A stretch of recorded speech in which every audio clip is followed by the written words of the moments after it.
Paano nga ba ako sumasakay ng bus dito sa Korea?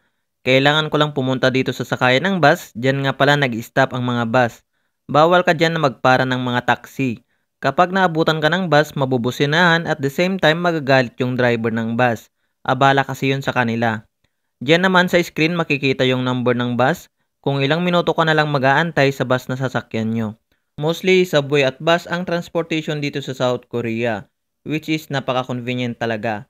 Accurate nga din dito yung time ng bus na dumadating sa sakayan ng bus. Pag sumakay, kailangan mo lang itap ang ATM card na gamit mo. Kung wala, kailangan nyo lang bumili ng T-Money sa convenience store at loadan nga ito ng pera para may pambayad ka. Pwede naman ang cash, yun nga lang mas mahal konti kaysa sa card. At abala pati sa mga susunod na pasahero.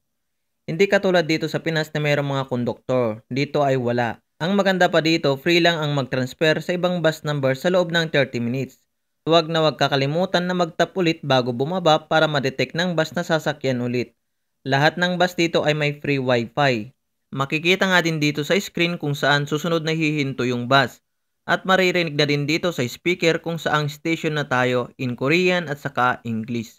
Kapag bababa, kailangan mo lang i-push itong stop button na ito. Titigil ang bus sa itinalagang hintuan ng mga bus. Safe din ang bus dahil meron nga itong CCTV sa loob ng sasakyan nyo. Napaka high-tech at convenient, di ba?